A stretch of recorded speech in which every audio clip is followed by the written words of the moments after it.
Welcome to this explainer. Today we're diving straight into how ancient Eastern philosophy actually provides us with a highly practical, evidence-based psychological toolkit for overcoming modern anxiety and dissatisfaction.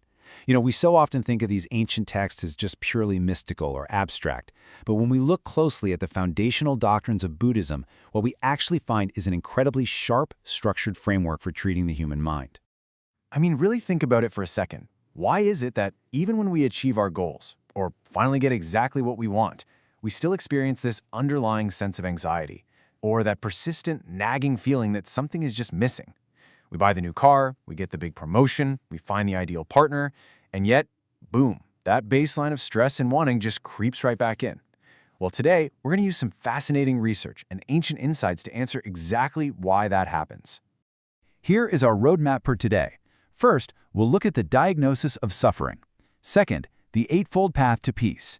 Third, the illusion of the self. And finally, therapy and the non-self.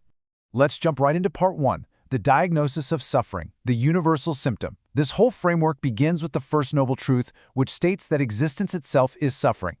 Now, I know stating that existence is suffering sounds like a real blast at parties, right? But it's not meant to be pessimistic at all. It's actually a profoundly validating, objective medical diagnosis of the human condition. For a modern audience, the term here, dukkha, isn't just about constant physical agony.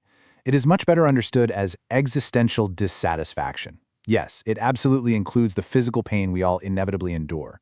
But more importantly, it includes the suffering of change, that deep frustration when the good things in our lives inevitably come to an end. And even deeper than that, it includes the suffering of conditioned existence. That's that subtle background hum of anxiety caused by the simple fact that absolutely everything in our reality is constantly shifting. So what's actually fueling this dissatisfaction? Well, the core mechanism driving it is craving, or attachment. It's our exhausting, egocentric desire to force permanence onto a reality that just refuses to sit still.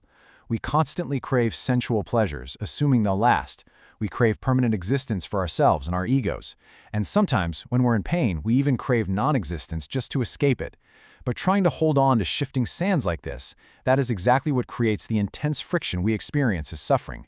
Which brings us to part 2, the eightfold path to peace, the prescription. If craving is the diagnosis, this right here is the cure. And notice just how incredibly organized this prescription is. It's a holistic, 8-step lifestyle intervention. Rather than some mystical, cryptic list, these 8 steps are neatly categorized into 3 super practical, interrelated therapeutic disciplines. You have wisdom, which covers your worldview and your intentions.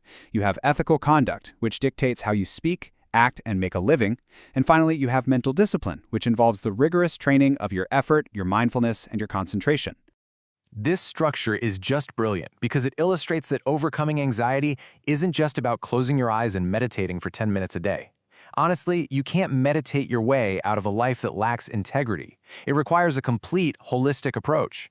First, you align your perspective with reality. Second, you act ethically to remove all the chaos and guilt from your daily life. And third, you rigorously train your mind to actually sustain focus and awareness.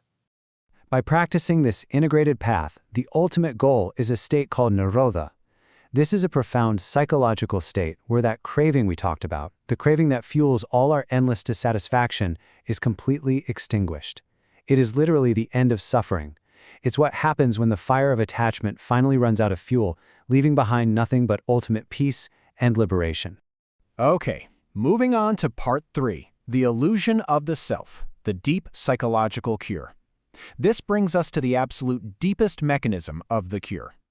This is a profound conceptual shift known as anatta, or non-self. Because think about it, if craving is the fire, the illusion of a fixed self is the wood that keeps that fire burning. Modern phenomenological research actually contrasts 2 completely different ways of experiencing the world. On the one hand, we have the egocentric view, which aggressively clings to a fixed identity. This view drives chronic rumination. It's that annoying voice in your head agonizing over how the past hurt me or how the future will impact me. But on the other hand, the non-self view sees identity as incredibly fluid and interconnected. It observes experiences objectively without attaching them to an ego, which leads to profound peace. Now, this is an absolutely crucial point, so we need to be clear. Realizing non-self doesn't mean you literally cease to exist. There's no way this is about nihilism. Rather, it simply means recognizing that the rigid, conceptual you, that elaborate story you constantly tell yourself about who you are, is just an illusion. Actually, scratch that, it's a mental construct. And deeply understanding that frees you from the incredibly exhausting task of constantly defending and promoting a self-centered ego. Let's bring this into the real world with Part 4, Therapy and the Non-Self, Modern Implications. How does this ancient insight actually translate into modern psychotherapy in your everyday human experience? Qualitative research highlights the immense therapeutic power of this realization. Take a look at this breakthrough from a study participant who noted, "When I see there is no self, no identity inside causing this mind, this is non-self." They suddenly realized they are not their fleeting thoughts. They are not their anxieties. They are merely the objective observer of passing phenomena. When a negative thought pops up, they realize they don't actually have to claim it as theirs. Clinical research backs this up entirely. Letting go of this fixed ego directly treats what psychologists call transdiagnostic roots, essentially the underlying causes of so many modern emotional disorders. It helps people overcome chronic rumination, it drastically decreases future anxiety, and it fosters an incredible sense of openness and peace. Interestingly, when you stop seeing yourself as this separate, isolated entity fighting against the world, you naturally develop a deep, profound compassion for others. You start to recognize your fundamental interconnectedness. Modern psychology maps this ancient wisdom out as a highly structured therapeutic journey. You can see how it moves beautifully from just a mere cognitive understanding of non-self, like just grasping the idea intellectually, to actually living an unconstrained, peaceful life. And eventually, you arrive at a state of pure, direct awareness where you are simply no longer tangled up in your own mental narratives. Psychologists today draw a direct parallel between this ancient cure and a very modern therapeutic technique known as decentering. And decentering is exactly what it sounds like. You take the self completely out of the center of the universe. It's the act of stepping outside those automated, rigid mental frameworks that tell us we aren't good enough or that we need to control everything around us. Instead, we simply observe reality as it actually is, completely without judgment.